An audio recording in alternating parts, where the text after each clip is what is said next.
Hello YouTube, this is Angie Sims. Welcome back to my channel, guys. If you're new here, welcome. Got a few things to discuss.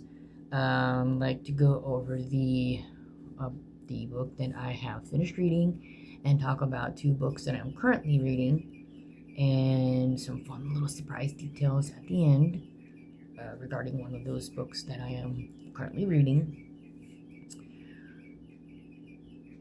I apologize, that's our wall clock going off in the background, so I apologize. Disregard my hair. Yes, it is wet. I just finished washing it. So it is wet, but it is clean. So we'll go over the first book, the book that I did finish reading. Now I started this book towards the end of July, and I just finished it a couple days ago.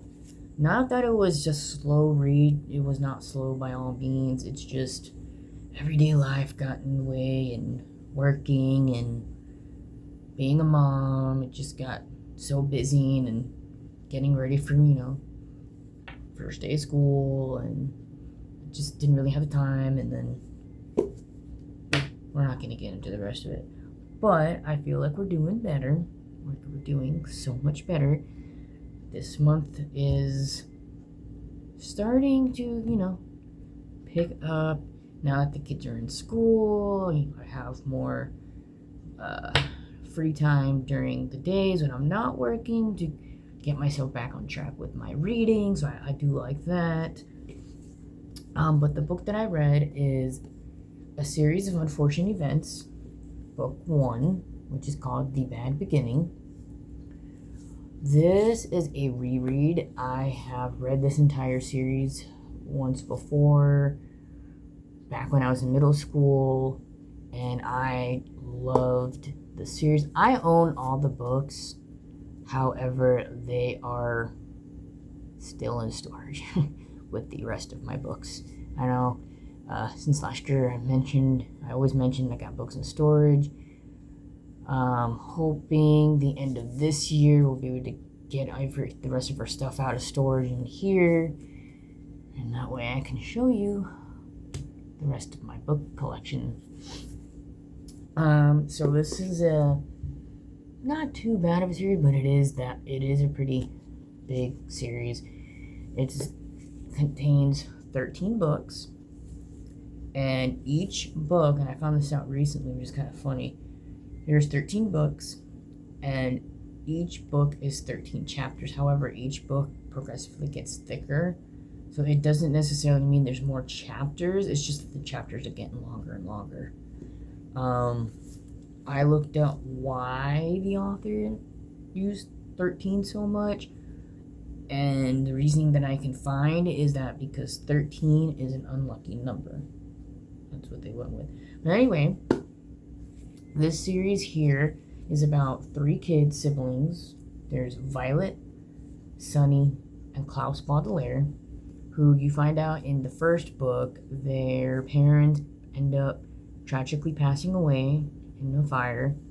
And the series is basically their journey from one guardian to the other, and what happens to them, all while being chased by pretty much, what's a good word for it? Madman. Yeah, madman. Crazy dude, madman, yeah. And a lot of bad things happen to these poor kids, hence the series of unfortunate events. I liked it back then. I still like it. I did give the first book 4 I can't even talk. 4 stars. And it's not because I didn't like it. Believe me, I loved it even more now as an adult. I've watched the movie with Jim Carrey. I've watched all the episodes of the TV show with my kids. They both really liked the series as well. My daughter really enjoys the books as well. So that's why there's a little tab there. She's currently reading it. This is obviously a library copy because I don't have my copies with me right now. But the only reason why I gave it a 5-star is there's a lot of, I don't want to spoil it, but there's a lot of repeating of, well, this word here means blah, blah, blah, blah, blah. And I get it. It's to help kids learn new words. I guess I'm just at the age where I'm like, can we just move on with the story? I don't care what this word means. I'll figure it out later, kind of thing. But other than that, the story was great. I highly recommend it. If you like middle grade stories, this is a good series to get into. I really love this. I do plan on continuing rereading the rest of the series. So, yeah, The Bad Beginning. Now, the other 2 books that I am currently reading, I don't have physical copies of either one of them. They're both currently on my Kindle. The first book that I am currently reading is called Do Not Disturb by Freida McFadden. This book came out September 7th of 2021. I know you've heard me say 1,000 times, I'm a huge fan of Freida McFadden books. And I had made it my goal to slowly read all of her books that she's written. As well as her new books that she's got coming out. I know she's got a few coming out that I'm really excited for. But Do Not Disturb, I'll show you a cover photo of my tablet here. So you can see that's what the cover looks like. And in this story, I am on chapter 2, and then I kind of moved it to the side temporarily. Not because I don't like it. Not at all. I'm eating the story up. As soon as the story starts, you're just like, boom, right there in the action. You're like, wait, huh? What just happened now? Kind of moment. But I'll explain more in a little bit why I put this book to the side. But I'll read the synopsis of this book. It says, Quinn Alexandra has committed an unthinkable crime. To avoid spending her life in prison, Quinn makes a run for it. She leaves behind her home, her job, and her family. She grabs her passport and heads for the northern border before the police can discover what she's done. But when an unexpected snowstorm forces her off the road, Quinn must take refuge at the broken-down, isolated Baxter Motel. The handsome and kindly owner, Nick Baxter, is only too happy to offer her a cheap room for the night. That didn't sound creepy at all. Unfortunately, the Baxter Motel isn't the quiet, safe haven it seemed to be.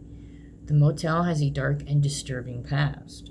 And in the dilapidated house across the way, the silhouette of Nick's ailing wife is always at the window, always watching. In the morning, Quinn must leave the motel. She'll pack up her belongings and get back on the road to freedom. But first, she must survive the night. That sounds really good. It's kinda, in a way, giving me similar vibes to her book, The Crash, in certain aspects, and I loved The Crash. So I can't wait to get back to reading this book.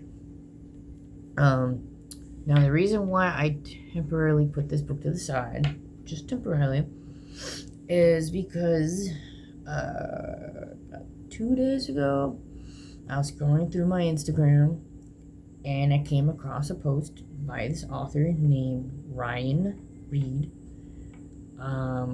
He's a psychological thriller author, and I hadn't heard of him before, and I've never read any of his books. So I started kind of like looking through his books, and they do sound interesting, and I can't wait to read them. However, he did make a post recently that he has an upcoming book that would be coming out September 1st of this year called Liar. And he is in search of ARC readers for his upcoming book. And if you're interested, you can send him an email. and he'll be glad to give you a free copy of his book so you can read it, give him your thoughts, and help make this book grow, help spread this book. And I thought, why not? I love books. I love psychological thrillers. Why not? I sent him a message. He responded back to me. He sent me his book. And here's the copy of the cover called Liar by Ryan Reed, psychological thriller. And I do gotta say, so far, from what I've read so far, I'm really enjoying it. It is a good book. It's definitely fast-paced. I'll give you that. It's definitely fast-paced. I'll go ahead and read the summary here. It says, a detective chasing monsters, a husband haunted by guilt. Detective Ryan Holloway is unraveling fast. 4 women are dead, their bodies staged in ways that speak to something darker, something personal. As he digs deeper into the case, Ryan begins to see echoes of his own past. But what begins as a hunt for a killer becomes a descent into madness. As Ryan finds himself circling the truth he's spent years burying, however you pronounce that, and the closer he gets to the truth, the more he begins to suspect. He's not the hunter. He's the prey. And then a little blurb on the bottom here. It says, a psychological thriller as gripping as it is devastating. Liar takes readers into the mind of a man at war with himself and the secrets too monstrous to forget. That just screams read me right there. Like I said, so far, when reading so far, I'm really enjoying it. So far, I will say, as a trigger warning for some people, there is a minor mention of child abuse.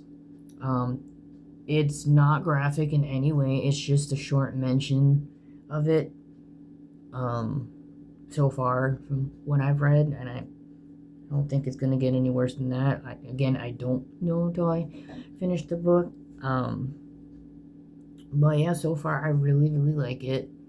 And if you guys are interested in getting an art copy of this book, I'll go ahead and add his email address in the description, and you can go ahead and email him directly and go from there and start enjoying this book.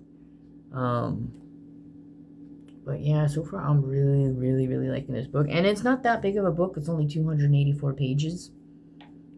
So, yeah. But that is it. Oh, I don't think I mentioned it earlier. When I was talking about this book here, yes, I started it towards the end of July, and I just finished it in August.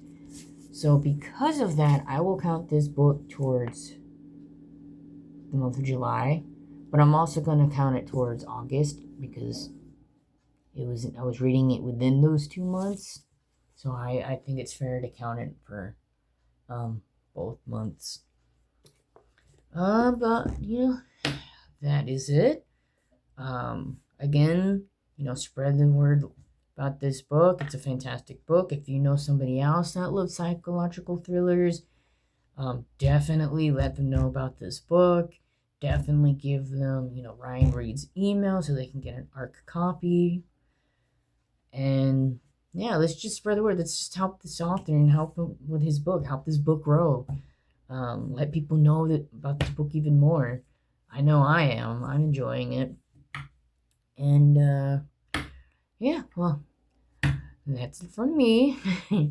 Until next time. And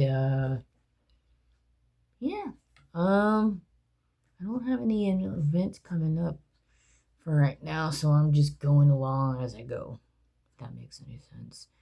But yeah, don't forget to subscribe to my channel and hit the notification bell down below so you'll always be alerted whenever I post new videos. And we'll see you next time. Bye, guys!